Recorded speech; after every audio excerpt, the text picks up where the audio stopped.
Assalamualaikum warahmatullahi wabarakatuh.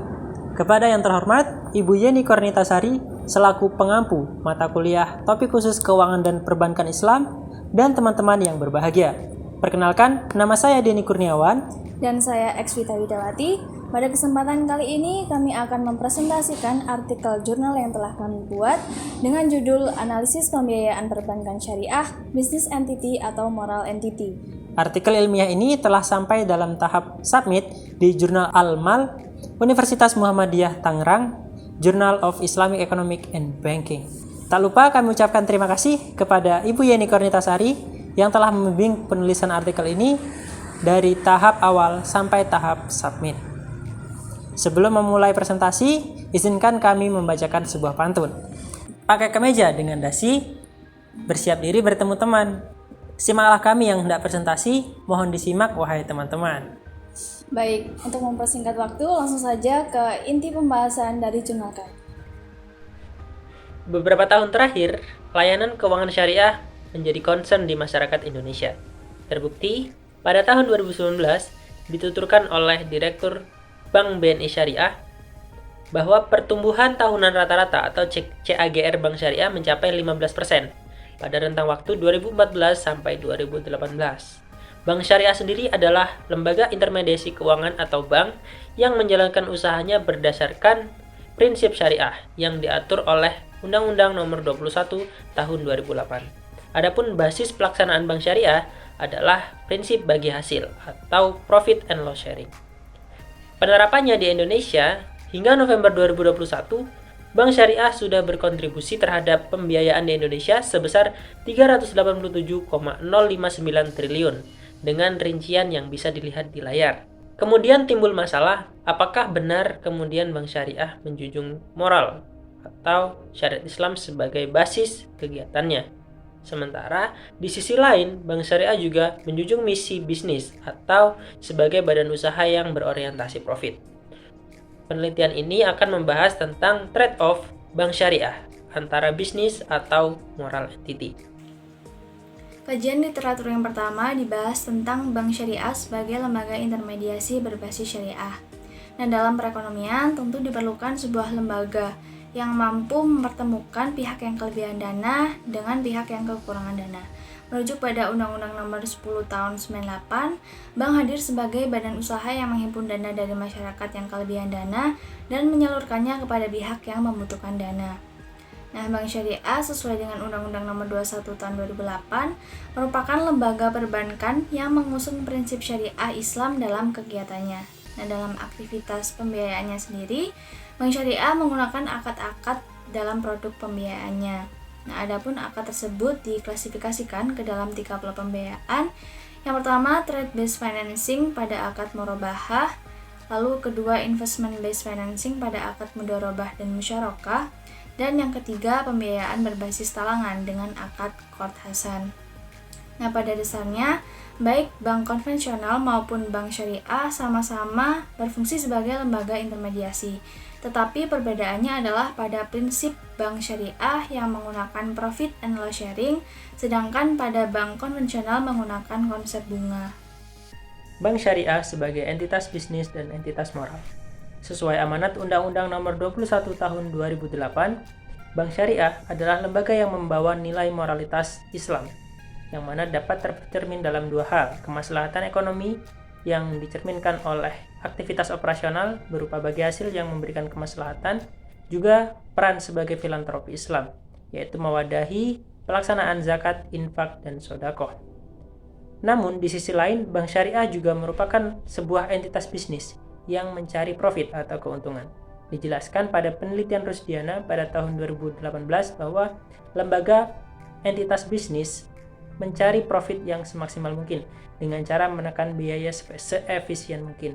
Namun faktanya, Bank Syariah masih belum dapat efisien dalam menjalankan operasionalnya. Hal tersebut dijelaskan dalam penelitian Fitro, Haryadi, dan Ar-Raniri pada tahun 2020. Dijelaskan lebih lanjut bahwa cost of fund dan customer return dari bank syariah memang memiliki tingkat yang lebih tinggi dibandingkan dengan bank konvensional. Oleh karena itu, bank syariah memaksimalkan produknya dengan akad-akad tertentu untuk menghasilkan profit dengan resiko yang lebih rendah. Padahal berbicara mengenai produk bank syariah, Muhammad tahun 2008 menjelaskan bahwa sistem bagi hasil merupakan core product dari bank syariah yang artinya dikembangkan dalam akad mudharabah dan musyarakah. Dan moral entity secara sempurna digambarkan dalam akad mudharabah dan musyarakah, yang mana moral yang diakad adalah keadilan bagi hasil yang diterapkan dalam penerapan akad tersebut antara bank dan nasabah. Dengan melihat tujuan dan jenis permasalahan yang dihadapi dalam penelitian ini, metode yang digunakan adalah metode kualitatif. Nah, analisis dalam penelitian ini dilakukan dengan pendekatan studi literatur mengenai orientasi bank syariah dalam aktivitas pembiayaannya. Pembahasan dalam penelitian ini difokuskan kepada analisis trade-off bank syariah dalam aktivitas pembiayaannya. Adapun 3 komponen yang akan dibahas adalah proses screening pembiayaan, proses bank syariah dalam mengantisipasi pembiayaan bermasalah, dan proses bank syariah dalam menangani pembiayaan bermasalah. Pembahasan tahap awal membahas tentang trade-off bank syariah melalui aktivitas screening pembiayaan.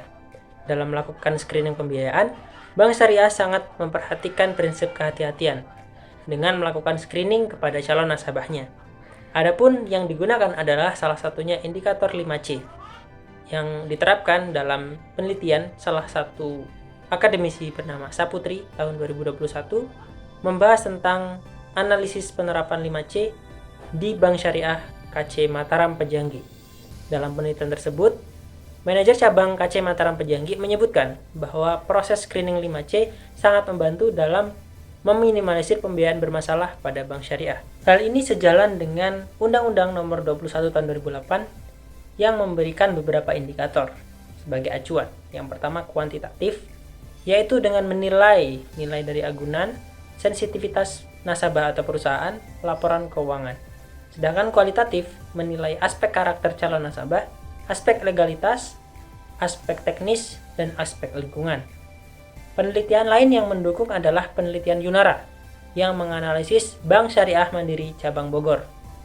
Di Bank Syariah Mandiri Cabang Bogor tersebut menerapkan indikator lain, yaitu memberikan segmentasi bagi nasabah dengan indikator jumlah pendapatan dan jenis usaha yang dilakukan. Dalam melakukan screening, Bank Syariah selain menerapkan fungsinya sebagai entitas bisnis, juga menerapkan moral entity. Entitas bisnis yang dijunjung adalah prinsip kehati-hatian sehingga meminimalisir resiko dalam memberikan pembiayaan. Sedangkan moral entity dapat berjalan beriringan, yaitu dengan ditegakkannya prinsip kehati-hatian sehingga dapat memberikan kemaslahatan bagi bank khususnya dan kepada nasabah juga. Hal ini menunjukkan bahwa trade-off antara moral entity dan business entity dalam proses screening pembiayaan dapat diakomodir dengan secara bersama-sama. Pembahasan selanjutnya yaitu mengenai trade-off bank syariah dalam mengantisipasi pembiayaan bermasalah.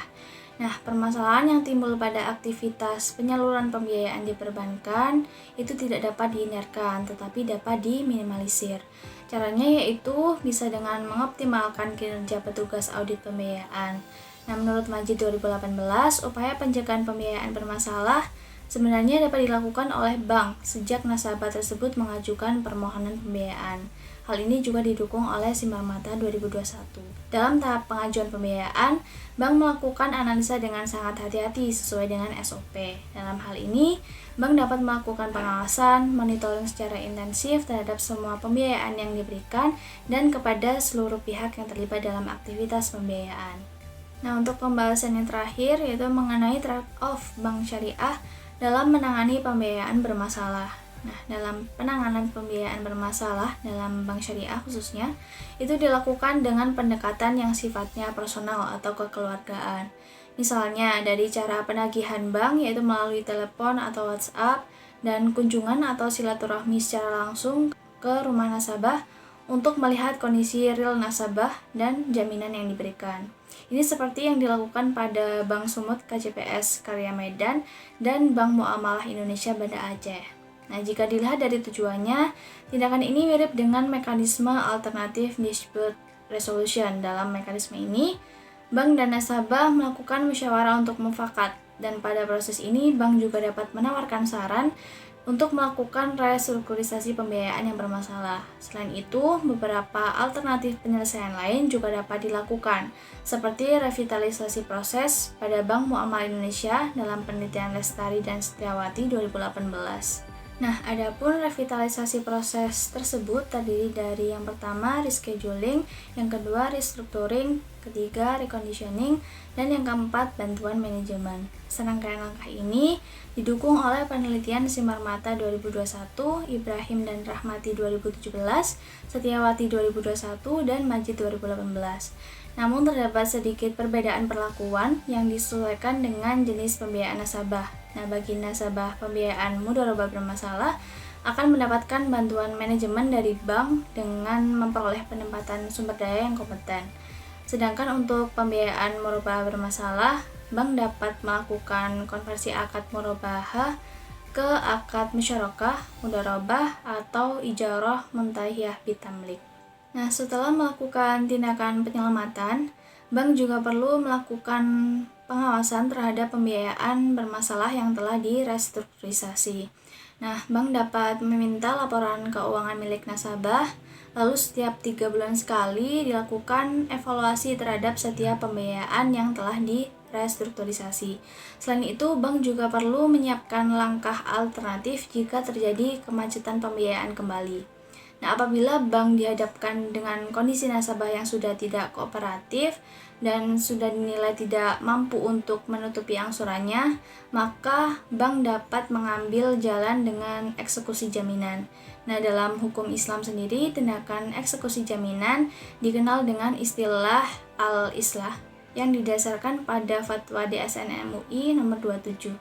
Nah, untuk langkah terakhir yang ditempuh oleh bank dalam penyelesaian kredit macet adalah melalui jalur hukum. Nah, tindakan ini diambil jika nasabah dan bank tidak mencapai kata mufakat atau nasabah tidak kooperatif dan restrukturisasi sudah tidak dapat dilakukan. Nah, dalam hukum Islam, penyelesaian melalui lembaga pengadilan yang sifatnya mengikat ini dikenal dengan al-qadha. Dalam hal ini, penyelesaian perkara akan diserahkan sepenuhnya kepada lembaga pengadilan, sehingga nantinya keuntungan tidak akan didapatkan oleh masing-masing pihak, karena akan ada pihak yang menang dan ada pihak yang kalah. Demikianlah tadi pembahasan tentang penelitian trade-off bank syariah. Perilaku bank syariah dalam melaksanakan pembiayaan menghadapi sebuah trade-off antara perannya sebagai entitas bisnis yang mengejar profit, juga sebagai entitas moral yang membawa nilai moralitas Islam yang melekat di dalamnya. Di sisi lain, bank syariah juga harus masih bersaing dengan bank konvensional dalam mewujudkan efisiensi usaha kegiatan perbankannya. Ditinjau dari aktivitas screening pembiayaan, bank syariah telah menerapkan prinsip business entity, yaitu dengan meminimalisir risiko dengan cara melaksanakan screening. Dalam melaksanakan screening, bank syariah juga menerapkan moral entity, yaitu prinsip kehati-hatian dan kemaslahatan bagi kedua belah pihak, yaitu dari bank dan juga di nasabahnya. Mungkin sekian pemaparan presentasi artikel jurnal dari kami. Kami sadar bahwa masih terdapat banyak kesalahan. Untuk itu, kami mengharapkan kritik, saran, dan masukan dari audiens untuk kemajuan penelitian ini ke depannya. Mungkin sekian yang dapat kami sampaikan. Terima kasih atas perhatiannya. Mohon maaf atas segala kesalahan. Kami akhiri. Wassalamualaikum warahmatullahi wabarakatuh.